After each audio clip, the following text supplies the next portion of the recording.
Hey, it's your girl, Audra Richardson, back with another episode of Love and Lead Like a Queen. I am so excited to introduce Kendale Brown, which is a licensed professional counselor. She's a licensed chemical dependent counselor. She's an EMDR therapist. Let me get that right. Let me get all those letters right, okay? She currently works at the Potter's House Center of Counseling and Behavioral Health. She also owns the Evolve Counseling, Consulting, and Coaching, where she provides therapy for children in the foster care, but also family.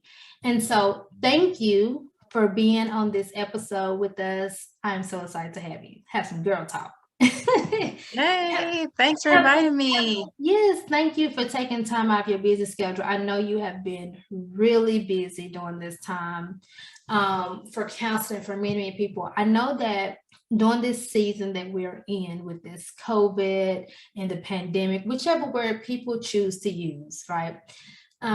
But counseling has been one of the things that I think we all need. We have always needed counseling, but I do see and I hear many ladies are saying, hey, now I'm in counseling. And so I think my first question to you would be, how have COVID impacted families to where you've seen them say, hey, we need counseling?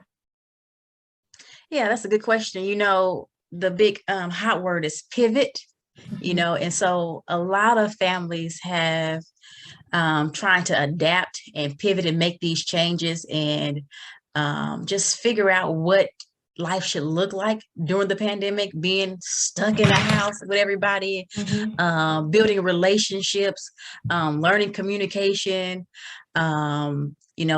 fair fighting rules, right? Good argument tactics, just good ways to communicate better and get along with one another in the family, trying to stay connected and in unity. That's been a big thing that's been happening with families so far that we've seen in the counseling field. So do you see where maybe the woman of the house is saying, hey, we need counseling, or is it more of the men that's saying, because sometimes men feel like counseling is not for me, like I don't need counseling, like we got this, right? But do you see where the women is the one that's calling you, or maybe some men are saying, hey, my family needs help, or are we seeing men crying out as well? Yes, we are seeing a large population of men. I have had a few couples, and the man has called and said, hey, our marriage is really struggling right now. We need help, with parenting. We need help with just trying to stay together, and so a lot of people have decided to separate since COVID.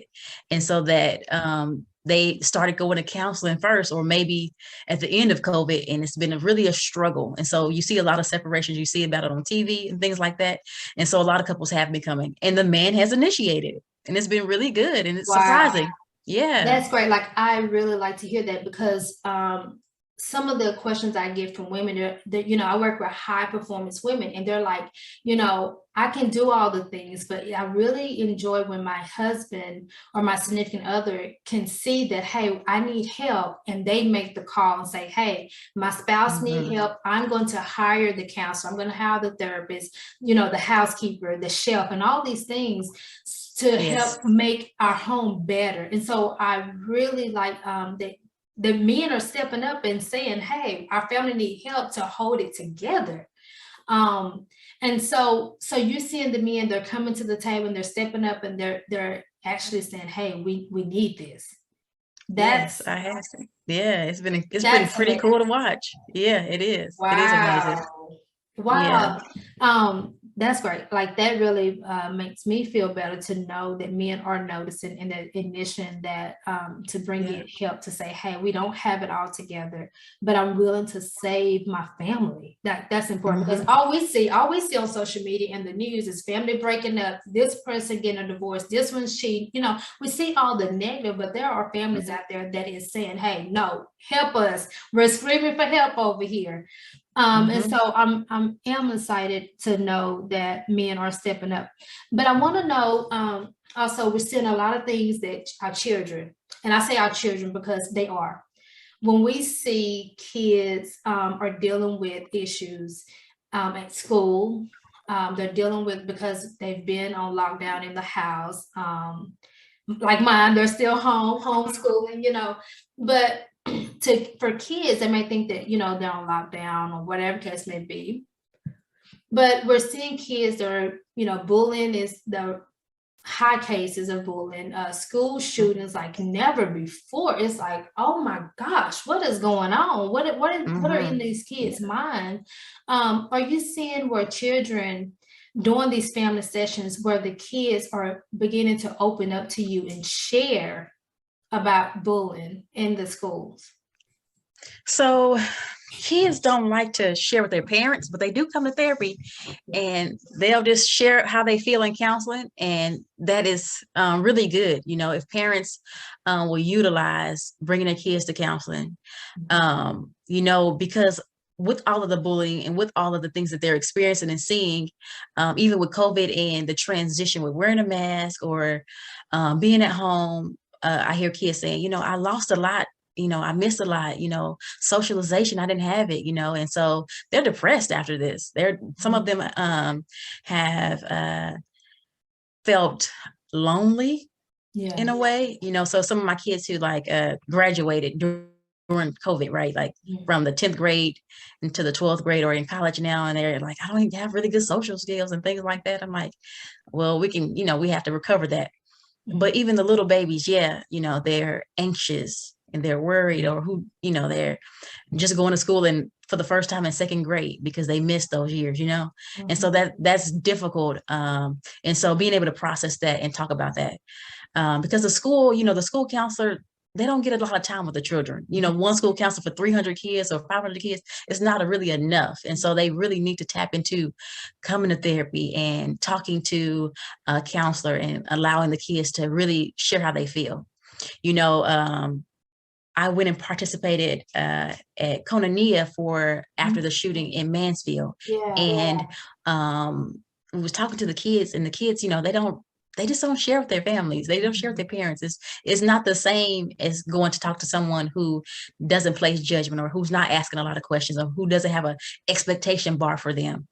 And so it's important, even the family. We were telling the parents, they're like, well, how can I get my kid to talk to me? Well, come to therapy and we can do family therapy or do individual therapy and talk one-on-one and give you the skills necessary in parenting a kid in these times. Yeah, absolutely. For sure. Yeah, I agree with everything you said. I remember when our oldest daughter, because we're a blended family, our oldest daughter, we put her in counseling immediately when we got married. And I advised my husband for us to do that, and he would bring her, and I said, hey, this is time for you and her to go, because when you're blending a family, all the kids are not going to transition as easy. Right? Because they feel like they're leaving their family, they're moving to a new town and city. She's, in high school, leaving her friends and thought she was gonna always graduate, at this school. And one of the things that I told my husband, I said, you can't judge whatever she say in the session. It's okay. Like, that's her point of view. And sometimes as parents, we have to be okay with saying, hey, you know what? But they said that's not true. But that's their point of view. Give them that space to talk to the counselor and get off their chest how they feel. Give them that space to write things down, to journal. I'm big about journaling, tell my kids journal things, and give your kids that space to just be themselves, it don't have to always be right.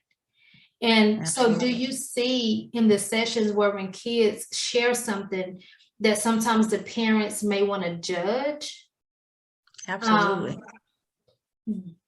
Yeah, absolutely. From everything, kids, a big thing I've been seeing is just how they dress, or gender, right? Gender and identity, it's like my mom wants me to wear my hair like this, or my mom wants me to dress like this, or she wants me to sit like this. And, so much control and not allowing the kid to just be themselves. Or, oh, you seen a fight? Who did it? just allowing them to let this be their safe space, right? Right. And be able without judgment. Parents are sometimes so critical, and so wanting to jump in, and it's not always the time to jump in or ask questions or overwhelm the kid, but allow them just to listen. Just listen to them. They really want to be heard. Just listen to them. We do this thing at home with our kids, and so this might help someone else be like, well, how do you do that? Because sometimes kids can say things and you like, I know you did not just say that, like, but I like to give our kids that space. Like we have these bar stools, at the bar, and when we finish eating dinner, it's like, okay, who's on the hot seat tonight? And now we just listen to you. How do you feel? How are you feeling this week? What are you thinking? Did you not like how we said something at that moment? Now, my thing is watch your tone in the way you deliver it, though, because kids can be a little disrespectful, right? And you have to go back and check them just a little bit, like, hold up, let's keep this respectful. I want to hear your opinion. I want to know how you feel in this house because you play a part in this house. So this is your safe space. You get a few minutes to just express yourself. And so I think it is important for parents to give our kids that space to think for themselves, to say, hey, it's okay for you to think and feel this way, but let's check in. Let's check in and make sure what you're thinking and what you're telling yourself is good, is healthy, like we have to do for ourselves.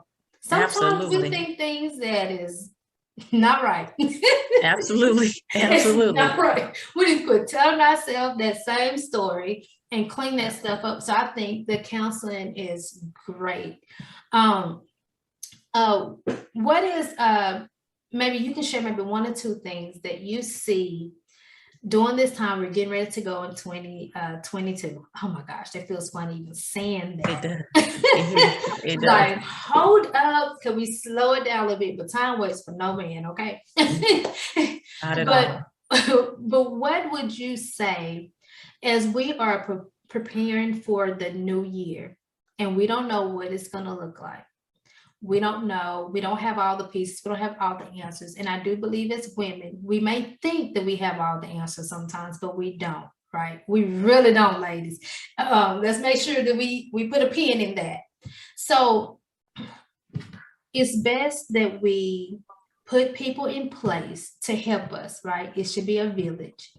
And so with us going into the new year, what would you say that families should kind of focus on as far as dealing with the trauma or preparing them, because we don't know what the pandemic or COVID is going to look like, that it would help them, it would help their relationship, it would help them individual, and help our children as they prepare to go into the new year? What is maybe one or two things you could say as far as counseling perspective to kind of assist them as we are still kind of dealing with a little trauma? People are dealing with abuse, still dealing with verbal abuse, mental, all these things. What is something that you can kind of help us to put in place for our families? Absolutely. I think you tapped into some of those things, such as like journal writing, right? A lot of times, I ask the parents, can you get your child a journal, so they can write how they feel? And then also let them know that you're not going to read their journal. Nobody's going to write in a journal they feel like somebody's going to read it, And so a lot of times that is the case, like, oh, who's going to read my journal? So kids won't write in it. But if you validate their feelings, allow them to have an opinion, and to have a voice, that's important. I think that the hot seat thing that you do, like that's just that listening piece. They want to be heard. Again, if you set out some time weekly with your child, your children, whatever that looks like, hey, let me hear from you, what's going on. And in this moment, it's laissez-faire, hands off. I'm not going to say nothing. I'm not going to judge you. I'm not going to be critical. And kids are like, yeah, right. You're going to say something. You're going to do something. No, I'm not going to. But like you said, you still be respectful. Your delivery, your tone, your affect, like how you say it. But you can still be honest here, and allowing your kid to be honest. That takes away some of the anxiety that they have, some of the sadness that comes from with depression. Those type of things are underlining and undercursors to more anxiety and depression. So if we can allow them to communicate and just share how they feel, just share, and that can really be a thing that helps kids adapt better. That can be pivotal. That can be a paradigm shift in the family dynamic if we start to do those type of things. And I think that we just have to start allowing the kids to speak and write from the lips or the fingertips. Let it out, not hold it in. Absolutely. And something came to mind when you said that was, I think as women, sometimes if we're not careful, we'll put the same boundaries on we'll allow our spouse that space, but not our kids. And we kind of put those boundaries on them and expect them to think and do things and act the same way. But no, if you will give your spouse that type of, say, hey, okay, let's talk about it. You can say, tell me how you feel, but why not give that same respect and space to your kids? Someone that you're shaping, like we're nurturing them, they get we model this behavior before them. So give them the same grace that you would give someone else, or give them the same space that you would give your friend, right? Let's make sure we are giving that same, that, as they say now, this energy. Let's give the same respect and energy, to the people in our house. Let's be good to the people in our house. Absolutely. So that when we go outside of our house, we know how to be good to other people. Absolutely. Let's be the same person at home and outside the house. Okay. Yes. Absolutely. Yes. So do you have anything else you would like to add? I already know you're coming back. We're going to have her all throughout 2022. So y'all just set your notifications, because she's going to come and help us get through this next year, help us to figure out, how to help in our relationships, help with our children, because y'all, we need all the help we can get. Kids are a little bit different now. I always tell my oldest kids, they laugh at me because I say the teenagers that I have now is much different than when our grown kids, when they were that age. They're different to me. And when I talk to women, they're like, they think different, they move different, so much technology. And you have to limit that. So it's so much that we're going to talk about, right? So we're going to have you back. So anything else you would like to add to the women, maybe that they can implement? We're going to implement some of the things that you already said, but anything else you would like to maybe leave with them? One of the things that I think that is so important is affirmations. Like we have to speak to ourselves, and empowerment, loving ourselves, because we give so much, and when we are depleted, we have to refill every day. Don't skip a day without telling yourself who you are, and an identity, and don't lose your identity in just being a mom or just being a spouse. Okay. And so we loving ourselves. You are it, remembering that you rock, you're awesome. Absolutely. I agree. Hey, let's do those affirmations and teach your kids. It doesn't matter how old they are. I do it with my 3-year-old. I did it when he was 2. Like, talk to your kids. If you're pregnant, talk to the baby. Say, I am, you are. Tell the baby who their baby's going to be. And it's teaching them when we model the behavior, we model what they should do, sometimes without even saying anything. And so if they see that you are speaking good things to yourself and they hear it, they will do the same thing. So I think it's important that we do it, and then we tell them about it, and then they begin to do that as well. Absolutely. So important to do that. Well, thank you so much for coming and doing this episode with us. I can't wait to have you back again so we can help families get through these trying times. So thank you for everything that you're doing in the community. Thank you. You have been serving through this whole pandemic, and pouring out so much. Y'all, she has been booked and busy, okay?